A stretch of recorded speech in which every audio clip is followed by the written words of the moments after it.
My name is Emma, and I'm 30 years old. I work for a manufacturing company in Chicago, a job I landed after graduating from a prestigious university.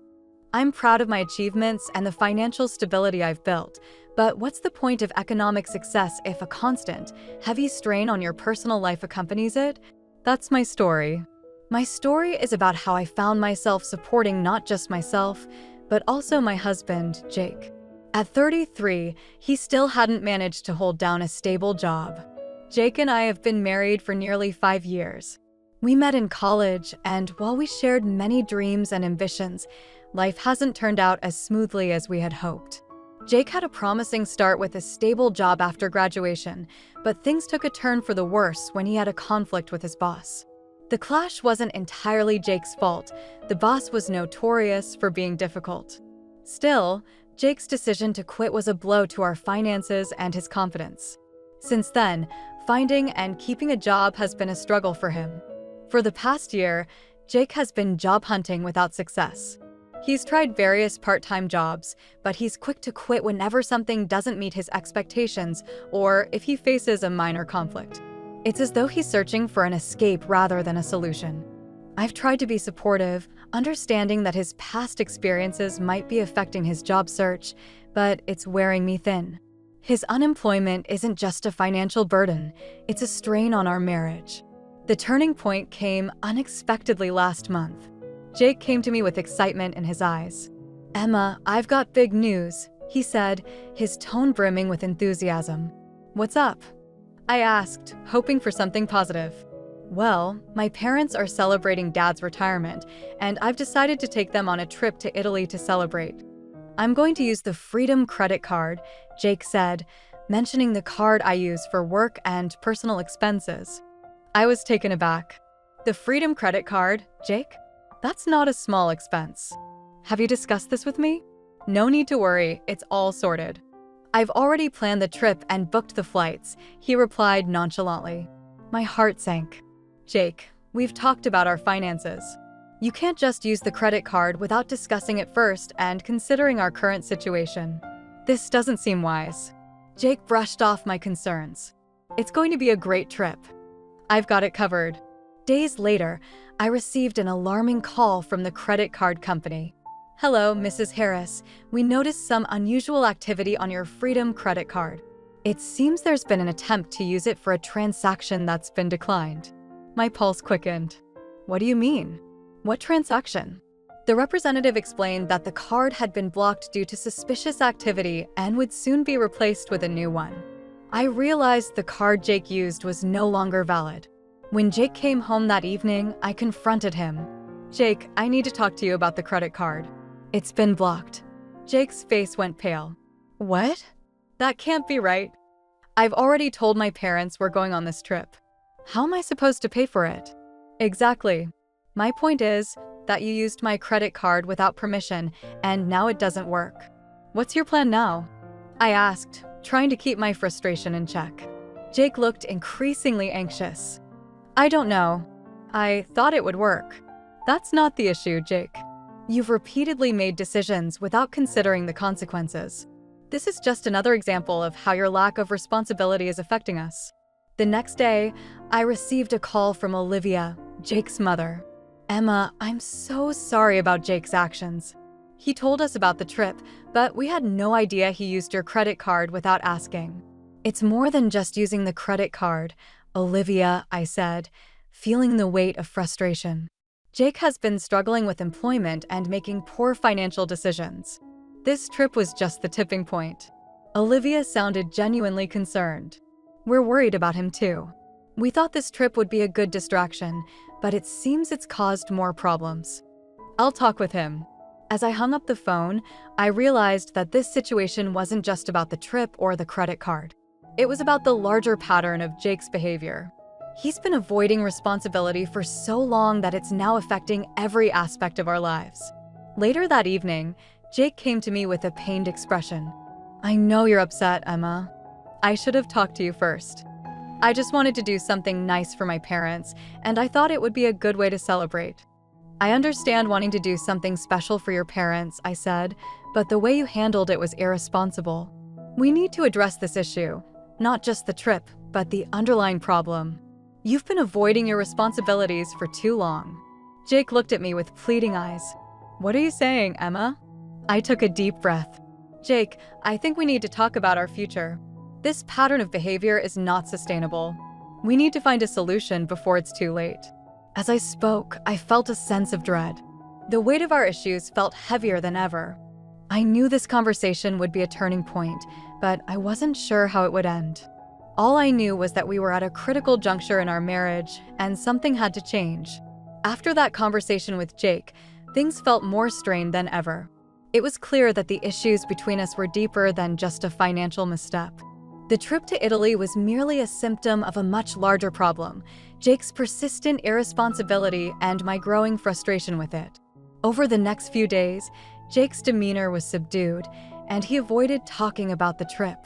I tried to keep things as normal as possible, but the tension in our home was palpable. I focused on work, hoping that immersing myself in my responsibilities would provide some relief from the stress at home, but every day the weight of Jake's behavior felt heavier. One evening, as I was preparing dinner, Jake walked in, looking more anxious than usual.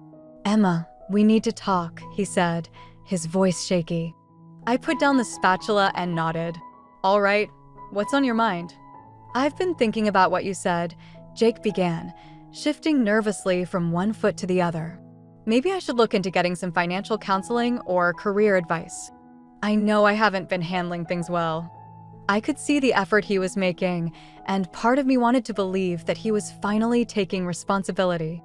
"That's a start, Jake, but it's not just about seeking help. It's about changing your approach and making a commitment to it."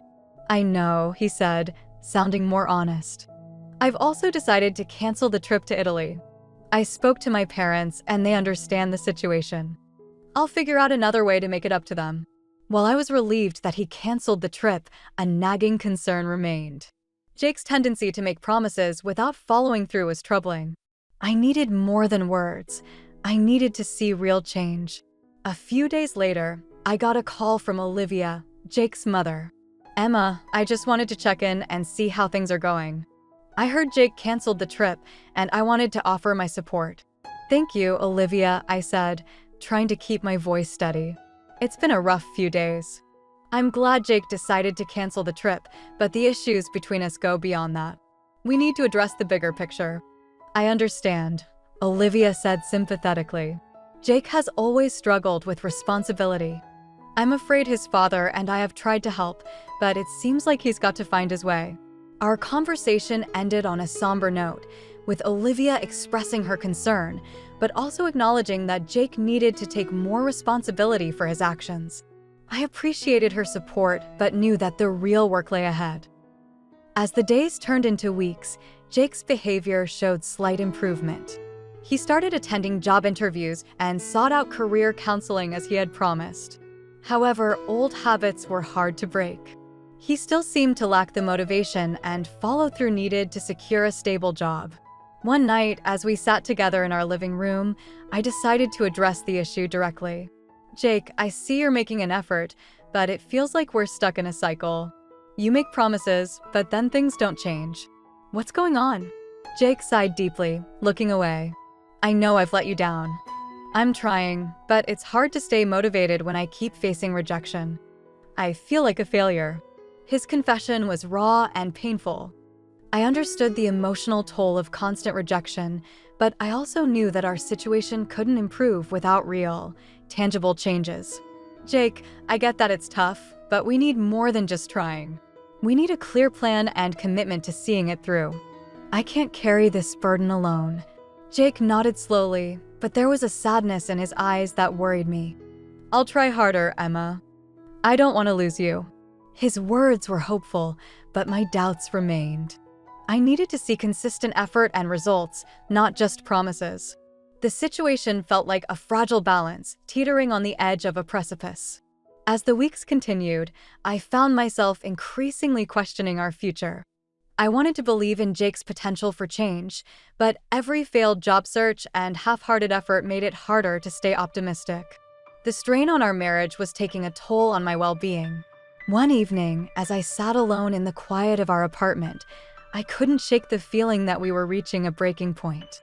I had hoped that Jake's recent attempts would lead to real change, but the ongoing pattern of disappointment was wearing me thin. I knew that a crucial decision lay ahead. The future of our marriage depended on whether Jake could truly change or if I would have to face the reality that our relationship might be beyond repair. The weight of uncertainty was almost unbearable, but I had to confront it. I needed to find a way forward, even if it meant making the hardest decision of my life. The situation came to a head sooner than I had anticipated. Despite Jake's best efforts, things were not improving as quickly as I had hoped. The financial strain continued to weigh heavily on us, and his ongoing job struggles seemed to drain the last bit of patience I had. Then, one evening, Jake came home with an excited look on his face. "Emma, I've got great news," he announced almost breathlessly.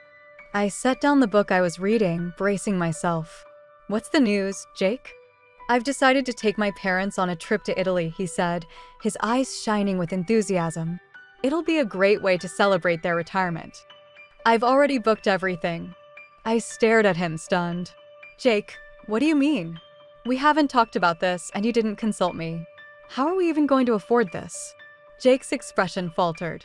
"I used your Freedom credit card. I thought it would be a nice surprise." My heart sank. "You used my credit card without asking me, Jake? Do you realize how irresponsible that is?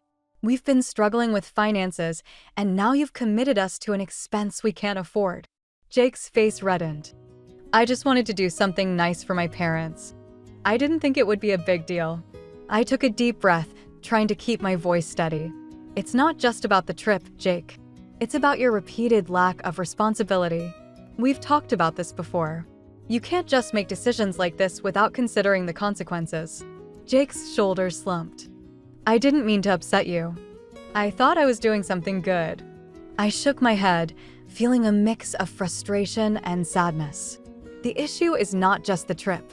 It's the pattern of behavior that's been damaging our marriage. You make decisions without consulting me, and then I'm left to deal with the fallout.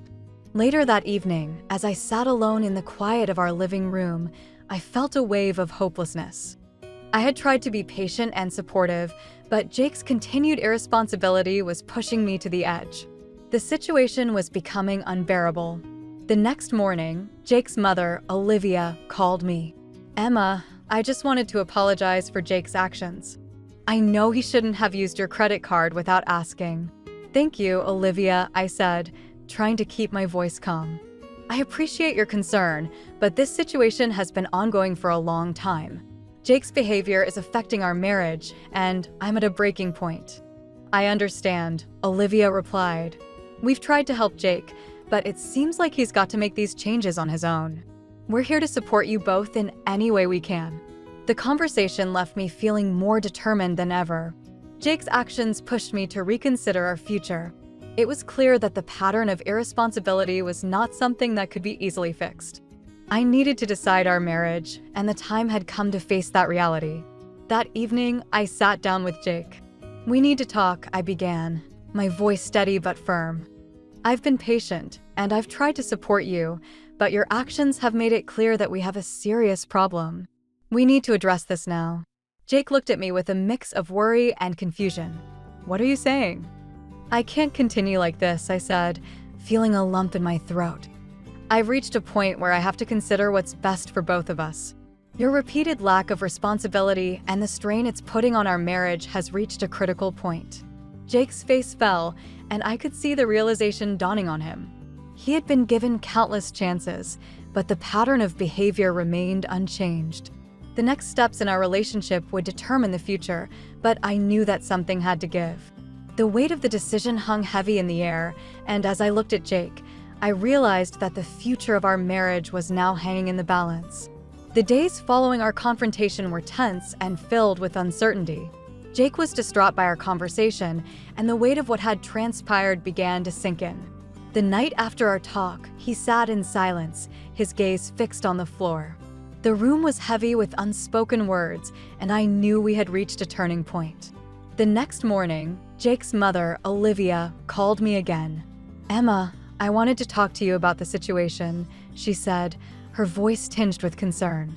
Jake is devastated. He's been struggling, and I think he's finally starting to realize the impact of his actions. I understand, Olivia, I replied, my voice tired but resolute. But I've reached a point where I have to think about my well-being. This isn't just about Jake anymore. It's about the life I need to lead for myself. Later that day, Jake came to me with a look of resignation. Emma, I've been thinking about what you said. I realize I've made a mess of things, and I don't want to keep dragging you down. I could see the sincerity in his eyes, but the damage was already done. Jake, I've given this a lot of thought. I need to focus on myself now. The stress and disappointment from your actions have taken a toll on me, and I can't continue living like this. Jake nodded, his face a mix of sadness and acceptance. I understand. I've been given so many chances, and I haven't taken responsibility. I guess this is what I've brought on myself. It was a painful realization, but it was the right decision for both of us. The following days were a whirlwind of legal paperwork and discussions with our families. My decision to file for divorce was final, and I hoped that this step would lead to a more stable and fulfilling life for both of us. When the divorce was finalized, a wave of relief washed over me. I felt lighter, as though a great weight had been lifted. The constant stress and uncertainty were gone, and for the first time in a long time, I felt a sense of freedom. My life was no longer overshadowed by